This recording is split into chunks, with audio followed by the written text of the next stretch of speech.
This is a program about changing your life. Not in the traditional way that we think of when we think about changing our lives. Usually that means changing your behaviors, retraining yourself, getting new habits, going out and trying them out and changing your life. This is about changing your thoughts, and then your life will change. Change your thoughts, change your life. It's the name of this program, it's the name of the book. It is something that I very, very strongly endorse, that we have within us the ability and the capacity through the way that we use our minds and the way that we process things and events to make our lives totally shift and change around. And I can tell you that it doesn't make any difference what age you are, whether you're a teenager watching this, or whether you're someone in your 60s, 70s, 80s, or anywhere along the way, you can make that change. And I'll tell you, it happened for me. 2 years ago, on the 10th of May, I turned 65. And the next day, on the 11th of May, I had a life-changing thing take place for me. I changed the way that I was thinking about who I am, about what kind of a man I am, about what kind of a person I intend to be for the rest of my life and where I'm going. And something began to resonate with me that I had to make a shift and make a change at the age of 65. I had a wonderful office, which was really a townhouse. It was filled with over 20,000 books. It was filled with clothing. It was filled with records of all kinds. It had pictures on the wall. I had awards that I had received over the years, and everything that I had accumulated, literally, in this physical world, had accumulated in that office. I turned the key and handed it to my manager, Maya, who's been with me for almost 30 years, and I said, I would like you to sell everything or distribute everything that's in there. Sell the townhouse, get rid of it. Take all the records, all the books. I got rid of my shoes. And I left it all behind and turned it over to her to get rid of everything. I detached myself from a lifetime of accumulations, and I moved full-time to a place over in the middle of the Pacific Ocean on one of our great islands called Maui. And in the next months, I began to get a lot of things coming to me about what my life was to unfold, things that I wasn't even expecting. And I think about this idea about what age you are and whether or not changes and shifts can be made, and how difficult so many people attribute this to. They say, that's an impossibility. I couldn't possibly do that. I'm so attached to all of these things. Or I'm too old. I've been living in the same place too long, whatever it might be. Right here in this audience is one of the women that I revere. I think more than any other woman I can think of in the professional world. At the age of 60, she changed her thoughts, and her life changed dramatically. She started a publishing company called Hay House, which is one of the world's largest publishers of spiritual and higher consciousness materials. She wrote a book called You Can Heal Your Life. She's here today. Her name is Louise Hay. Louise, would you stand up and be acknowledged?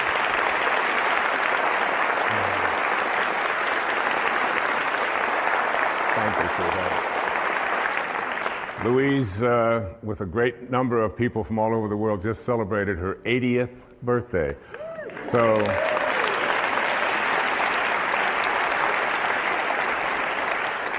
I should look so good even at 60, all right? And I'm just so deeply honored that you're here, dear. Thank you.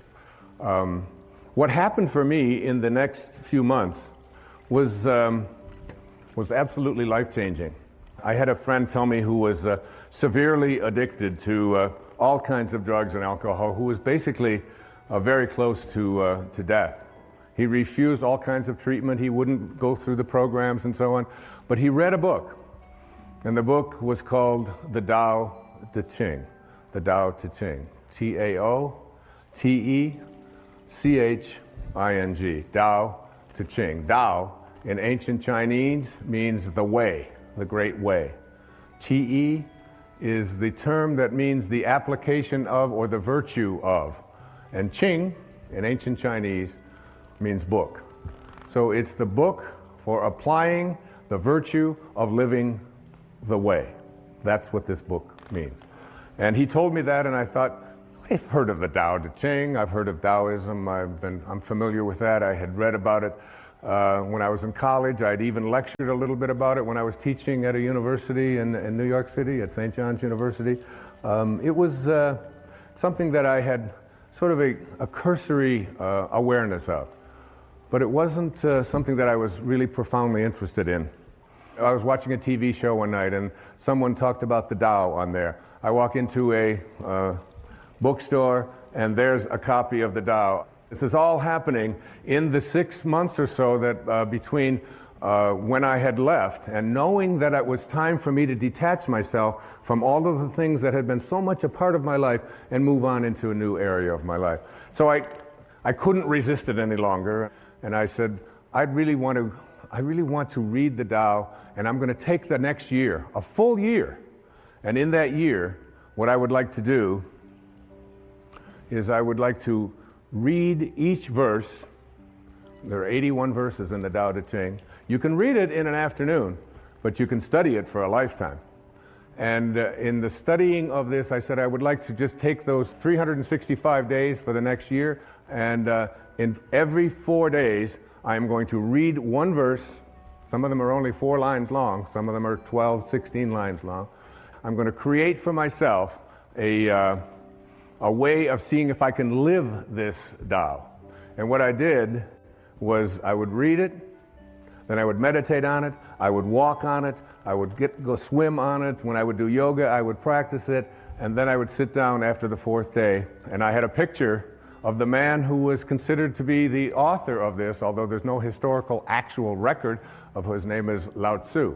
This is the visage that I looked at. This is the image of an artist's drawing of Lao Tzu. In ancient Chinese means old man. Old man. He was the old man who was living in China in the time of the warring states, and he decided he didn't want any more to do with war and violence and hatred and killing and all of the things that were so much a part of his world. And he got on his oxen and he left, and before he left to go off and be by himself, he dictated some 5,000 Chinese characters, these 81 verses that became the Tao Te Ching. There are some people who call the Tao Te Ching the wisest book ever written. If you Google this thing called the Tao Te Ching, you'll come up with over 1,300,000 hits on the Tao Te Ching. Not only that, there are 14,000 translations of the Tao Te Ching that I have come across. So what I did is I took 10 of those translations, the ones that seem to be the most relevant, the ones that seem to have the most meaning to those people who lived in this part of the Western world, and I combined them into what I consider to be the most useful translation of the Tao Te Ching. And each morning I would get up and I would look at this picture and I would ask, what is it that you would say to the people who are living now at this time, given the conditions that we have in our life right here? What is it that you would do? Many people call this a manual for achieving a way of life that literally guarantees integrity, joy, peace, and balance in our life. Now, there was a man who was a contemporary of Lao Tzu. His name was Confucius. He was many years younger than Lao Tzu, but he kept hearing about this old man who had all of this great wisdom. And one day, he decided that he was going to go, legend says, and visit Lao Tzu. And he spent a full day listening to this man, because Confucius was someone in China who was trying to lay down all the rules of etiquette and how to conduct yourself and trying to dictate to the people what they should be. Lao Tzu had nothing to do with any of that. And when he went to see Lao Tzu, he came back and he talked to all of his people. And this is what he said. He said, "Of birds, I know they have wings to fly with. Of fish, that they have fins to swim with. Of wild beasts, that they have feet to run with. For feet, there are traps. For fins, there are nets. For wings, arrows. But who knows how dragons surmount wind and cloud into heaven? This day I have seen Lao Tzu, and he is a dragon. And there he is, a dragon. And a dragon in ancient Chinese was a picture of someone or something that was so mysterious and so difficult to comprehend because it could always be something else. There was a great teacher who came many years after that. His name was Rumi, who was Jalaluddin Rumi, who was a great poet, a Persian poet in the 14th century. And he had a line. He said, "The day that you were born, a ladder was set up to help you to escape from this world." I believe that the Tao Te Ching and this thing that I have done, this Change Your Thoughts, Change Your Life effort that I spent 1 full year on every single day, doing exactly what I just said, is a ladder that will help you to return. In the Tao, there's a very famous line. The 40th verse of the Tao says, "Returning is the motion of the Tao." Returning is the motion of the Tao. So that all of us came from a divine spiritual essence, invisible. Everything in the world of form emanated from something that is formless. There was a split second when you went from non-being to being. And what Lao Tzu was trying to teach was to be able to return to that place from which you came and live your life from the spiritual perspective and become a God-realized being. Another great poet, T.S. Eliot, once said, "We shall not cease from exploration. And at the end of all of our exploring will be to arrive where we started and to know the place for the first time." For the first time. What I'm asking you to do, and what Lao Tzu seemed to be saying, was learn to die while you're alive, because you will ultimately return. All of us have a return trip, a round trip ticket when we came in, didn't we? But if you could learn to die while you're alive, and there's a great story. I have to tell you this story. I want to read this story to you. It's a way to look at this idea of dying while you're alive. It goes like this. To die while we are alive gives us the only opportunity we will ever have to get outside of this package that houses us temporarily. There's an ancient parable that repeated generation after generation by the spiritual masters of India, which illustrates this point. Listen to this wonderful story. A traveler from India went to Africa to acquire some local products and animals. And while in the jungle, he saw thousands of beautiful, multicolored talking parrots. He decided to capture a talking parrot and take it back as his pet. At home, he kept his parrot in a cage, and he fed him, and he gave him wonderful seeds and honey, and played music for his pet, and generally, he treated him very well. When it was time for the man to return to Africa 2 years later, he asked his parrot if there was any message that he could deliver to the parrot's friends who were back in the jungle. Well, the parrot told his master to say that he was very happy in his cage and that he was enjoying each day and to convey his love.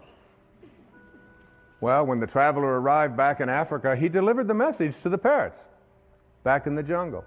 Just as he finished his story, a parrot with tears welling up in his eyes fell over dead.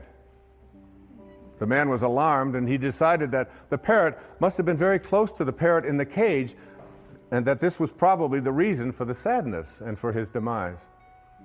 When the traveler returned to India, he told his pet what had happened. As he finished his story, the pet parrot's eyes welled up with tears, and he kneeled over dead in his cage. The man was astounded, but he figured that his pet died from the despair of hearing of the death of his close friend back in the jungle. The trader opened up the cage and tossed the dead bird outside onto the trash heap. Immediately, the pet parrot flew up to a branch on the tree outside. The trader said to him, "So you're not dead after all. Why did you do that? You tricked me." And the parrot responded, "Because that bird back in Africa sent me a very important message." What was the message? The trader wanted to know. He told me that if you want to escape from your cage, you must die while you're alive. We must indeed die while we are alive in order to be able to look back at our waking consciousness and see ourselves trapped in our cage, which in our case is our body. And then we will see how unnecessary it is to remain caged. Isn't that a great story? I love that story. Yeah, you can applaud. What I encourage you to do is to create for yourself a sacred space. And in this sacred space, I would like you to place everything that has energy value to you. Photographs. I have this photograph that I looked at every day for 1 year and began to talk to after a while. It's a little weird, but you begin to get this idea. And those of you who wonder why I am wearing no shoes, I'd like you to know that where I live, you never walk into a sacred space with your shoes on. It would be considered dishonorable to do so. And to me, this stage, this setting, this beautiful place, and this beautiful symbol is a sacred, sacred space. I live without shoes. I heard it said once that if you wear shoes everywhere you go, the whole earth will feel like leather. And it's nice to feel what the earth feels like and to feel that naturalness. So in that sacred space, you will feel the energy of the photographs, of any mementos that you have, of pictures of your children, of drawings, of statues, of anything at all that you can think of. I have a beautiful sacred space, and it calls me. And as it calls me, when I go into that place that is so profoundly sacred to me, the most beautiful things begin to happen for me, particularly in the middle of the night when no one else is up, and I feel closest to God, and I feel closest to this beautiful old man who sent so many important messages to me through his Tao Te Ching and in my meditations to help me to create this program, Change Your Thoughts, Change Your Life, Living the Wisdom of the Tao. What I would like to do now is to look at some of the key thoughts that I would like you to think about and consider changing as you become a person who becomes more God-realized. That is, someone who has died but stayed alive and returned and went back on that return trip. The first of these thoughts to change is to change the idea that I can't trust in my own nature to I trust in my own nature. Did it ever occur to you that you have a nature? That nature is so profound and is always calling you. You know it. No one else can know it. No one else can impose it on you. No one else can tell you what it is that you feel in here that you know is why you're here and what you're doing here. There's no one else can explain that or explore that with you. You can't share it. Everything in the universe has a nature. Your dog has a nature. A crocodile has a nature. A duck has a nature. A crow has a nature. Everything has its nature. Everything has a dharma, including you. But what we've learned and we've grown up to believe is that I can't trust in that nature. My nature, to trust in your nature, to know that you came from a divine place of well-being and to trust in it. Listen to this, verse 38 of the Tao, a few lines. The great master follows his own nature and not the trappings of life. A truly good man is not aware of his goodness and is therefore good. Think about yourself. The first moment of life, the very first moment, that speck when you went from nowhere, N-O-W-H-E-R-E, to now here, N-O-W-H-E-R-E. H-E-R-E, from nowhere to now here. Same thing, just a little question of spacing, just a little different spacing, all right?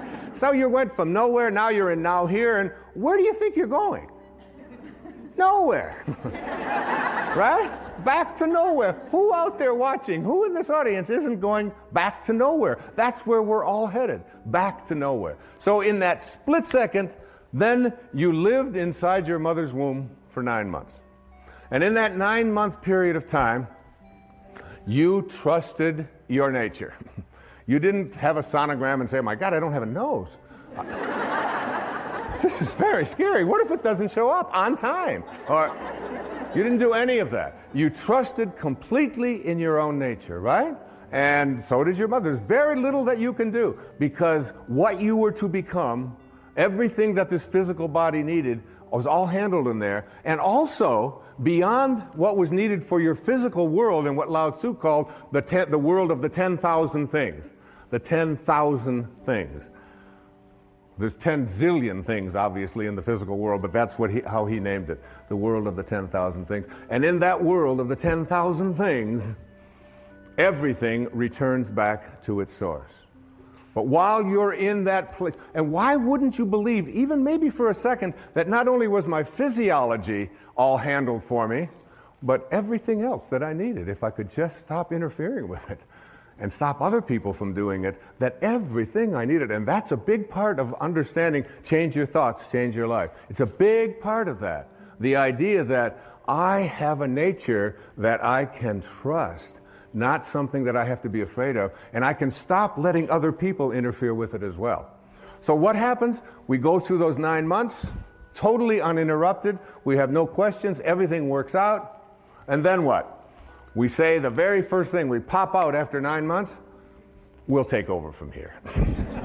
That was good work. Nice work, God. Thank you very much. And so what we'll do is just sort of edge you out of here, you know. So we edge God out. We take on an ego, E-G-O. And we edge out and we say, we'll take over. And we have an ego, and this ego, what this ego does is it takes on a set of beliefs. And these beliefs are that I am what I have, that I am what I do, that I am what other people think of me. So we're raised to believe that the more stuff I accumulate, the more things that I get, this is who I am. The more that people like me, this is what I'll get, and on it goes. I want to tell you a story. It's a story of one of my children. Her name is Tracy. We lived in Detroit when she was born. She came in as a little rebellious. She came in the middle of the Detroit riots when they said nobody is allowed to go out. Anybody that goes out is going to be arrested. And she said, this would be a good time for me to show up. Which is exactly what she did. So when she showed up, after about the second or third year, Tracy went to preschool. And she came home from preschool. She was about 3. And in that time she came home and she said, she handed me a paper, and it had a gold star at the top of the paper. And I looked at it and I said, and she said, Daddy, I got a gold star, I said, I'm not really interested in gold stars. I said, but what are you doing? What is this? What? She said, well, we did something in school called adding, and I got them all right, and I know how to. I said, adding? I can't believe, you're 3. You can't learn to add when you're 3. And I went through this whole long thing about adding and how terrific it was, and she kept saying, Daddy, the gold star, excuse me, but I was the only one in the class that got a gold star. I got them all right. I said, you know, Tracy, I said, honey, I said, some people just need to have gold stars, and teachers sort of like to give it out and make that the reason why you're doing something, I said, and set you apart from everybody else. I said, but your dad doesn't really care much about that and how you stack up with others, and they're going to be, I'm more interested in what you're learning. And she said, okay, she was used to that. She had a weird daddy, and she knew that. So about another month or so, she came home with a paper that had looked like it had a gold star on it, but it had obviously been taken off. Her little thumbprints were all over, but there was a place where there had been a gold star. It was taken off. And I said, what's this? Oh, she said, we're now doing subtraction. And I said, subtraction? That's amazing. And I took over by her dresser. I said, you know that money you've got in your piggy bank? I put it in my pocket. I said, that's called subtraction. Isn't that great? And she said, give me that money back. And we talked about subtraction. Finally, I couldn't take it anymore. I said, honey, what happened? What was this? What was here at the paper? And she said, that. She said, the teacher gave me one of those gold stars. I said, really? I said, well, what happened to it? Oh, she said, I took it off. I said, well, what'd you do with it? She said, I gave it back to her. I said, well, what did you tell her? She said, oh, I told her to give it to someone who needs that sort of thing. True story. Yeah. And there she is. She's standing right here. She's going to be 40 this year, my daughter Tracy. So, what we have to do is learn how to take this ego of ours, this part of us that believes that who we are is what we have and what we do and what other people think of us. But remember, if you grow up believing that you are what you do, then when you don't, you aren't. And if you believe that you are what you have, when it's gone, you aren't. And if you believe that you are what other people think of you, your reputation, which we raise people to believe, I have to be concerned with what other people think of me. Take this ego and retrain it. And one of the ways that you do to retrain it is, first, you take this idea that the ego has of fear. What are you afraid of? Anybody out there, what are you afraid of? Shift from fear to curiosity. Become curious about what you're afraid of. That's what Lao Tzu taught me. Become curious about what you're afraid of. You're afraid of flying? Get curious about that. Get interested in that. You're afraid of snakes, you're afraid of disapproval, you're afraid.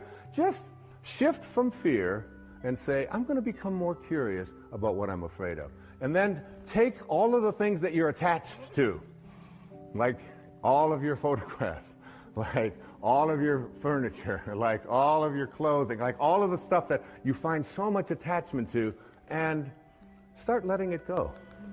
Start letting it go. You know, the day that I turned that key on May the 11th in 2006, I didn't even know where it was going. I just knew there was a shift taking place. I felt freer than I'd ever felt, I think, in my life. In my mid-60s, out there on a whole new adventure. And here we are talking about it on national television, on PBS. Take that idea that you have to be attached to things and know that you came in with nothing, with no thing. And you're going to leave with nothing, with no thing. And understand that your life is a parenthesis in eternity. Live there without attachments. And then take your need to be in control of yourself, of others, of the situation, and shift from control to trust. Begin to have a trust. Lao Tzu is profound about this. In each one of the 81 verses, it comes up about 60 times as you look at letting go and letting God, allowing yourself to trust in your nature, allowing yourself to no longer believe that everything has to be controlled by me, and that other people no longer have to be in control of me as well. Begin to trust. Just like you did for the first 9 months. You trusted. Your nose showed up. Your height showed up. Your eyes showed up. Whatever. It all showed up. It's all perfect. It's all divine. So why not wander through your life and have this wonderful, peaceful knowing that it's all fine? And finally, shift from your sense of entitlement. Nobody can treat me that way. I'm entitled to have this. Well, I paid for that. I let go. I mean, that in 1 year, I let go of all of my entitlements. I don't feel I'm entitled to anything. I'm just here. Shift from entitlements to radical humility. Lao Tzu speaks about it so often. Stay humble. Stay low. The greatest leaders are the ones who do the least. The ones who stay back and just model and allow. And at the end of the day, in one of the verses of the Tao, it says, the people will say, we did it ourselves. We did it ourselves. In verse 49 of the Tao Te Ching, here's an exact quote. The sage is kind to the kind and kind to the unkind because the nature of his being is kindness. and also be wise and help all beings impartially, abandoning none. You know what I do? Just before I did this program, I have to admit I was nervous. I was humbled by it. Like, who are you, Wayne Dyer? Who are you to read the Tao and believe that you can interpret it on television and interpret it in a book and spend a year and say, like, I got real humble with that. And you know what I say? Tao, which is just another word for God or source or Krishna or Allah or whatever you want to call it, guide me. Guide me now. I have that awareness before I come out. If you knew, it says in the Course in Miracles, if you knew who walked beside you at all times on this path that you have chosen, you could never experience fear or doubt again. I remember Mother Teresa saying to a dear friend of mine who was asking what could he do to do something for her. His name was Pat McMahon. He was on KTR radio in Phoenix. And finally Mother Teresa said to him, you can do something for me. She said, tomorrow morning, get up at 4 a.m. and go out onto the streets of Phoenix and find someone who's living there who believes that he's alone and convince him that he's not. That's what you can do. That's how saints talk. That's how Lao Tzu spoke. Okay, let's go on to the next thought, to change. So you're changing from not trusting in your nature to trusting in your nature. You change your thought from I need more to what I call living contentment. What is this thing about more? It's the mantra of the ego, isn't it? I have to have more. I have to collect more stuff. I have to have more friends. I have to have more money. It's more, when where you came from nowhere. You don't need anything. It's a continuous bombardment that we are all exposed to in this whole world of believing that we have to have more. It's one of the reasons why I love public television so much. You don't see ads on PBS. You don't have to be constantly exposed to the idea that you have to have more and you have to get more, and if you don't have this, then you're not complete, and so on. So we get bombarded with this idea of attracting more. And Lao Tzu says, live contentment. Live in a state of being contented. Here's verse 81, the last verse of the Tao Te Ching, my favorite translation of it, and I put it right into the book. Sages do not accumulate anything, but give everything to others. Having more, the more they give. It's a great lesson. My son Sands, who's, we're very, very close. We just spent a couple of months together over in Maui, just being together, just being. It was a divine time. And he came home with, it was last summer, he came home with 4 t-shirts that he loved. And I said, well, honey, which one do you like the best? He said, well, that one over there, that blue one, it's got the writing and it's got the drawing and it's got a surfer and it's got, I said, that's great. I said, I'd like to have that one. He said, no, Dad, that's my favorite. That's the one I like the best. I said, I know. I said, that's the one. Would you mind if I had that one? He said, I would mind a lot if you had that one. He said, maybe you can have one. I'm not so crazy about this one over here. I said, so you're going to give me something you don't like? I said, that's the one. I love that because we have the same taste. Could I have that one? He said, Dad, you're crazy. He said, you can't have my favorite t-shirt. I said, well, I want you to think about that. I want you to think about detaching and letting go and not needing to have more. And he's heard me talk about this stuff his entire life. So finally, he just, I went in and I tried it on and I said, this thing looks so great. Looking in the mirror, he said, Dad, that really is mine. I said, yeah. I said, but you're going to give it to me. He said, no. I said, yeah, well, just think about it, because I'm your dad and I'd really like to have this. And so he reluctantly parted with it. And so that evening, I was still wearing the shirt. And he looked at me and he said, oh, that's my shirt. I said, Sands, I said, you gave me the shirt. I said, I'm going to wear this shirt until you are happy that I have your favorite shirt. I'm never going to take it off until you are happy. He said, well, you'll be wearing that shirt a long time. said, well, that's okay. So I wore it. The next day I got up. I slept in it that night. I got up the next. I did. I got up the next morning. I put it on, and that Sands would come in and he'd look at me. I said, "Oh, you're still not happy that you gave me something that you really love, because this is what it really means to be a sage. This is what it means to be a divine being, to be someone who's willing to depart with not the things they don't like, but what they do like." I wore it the next day. I wore it the next day. I wore it for 2 weeks. Take it off only to wash it. Put it right back on. 2 solid weeks. Each one of my children will tell you. Finally, one day he said, "Dad, I'm so happy. I am so thrilled that you have that T-shirt." I said, "Oh, that's great. I can finally take this thing off. I'm going to just give it away." But it's like, what a great lesson in that. The idea that you take, there's a rule. It's called the 80-20 rule.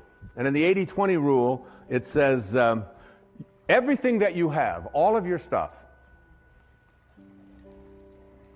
20% of it is what you use.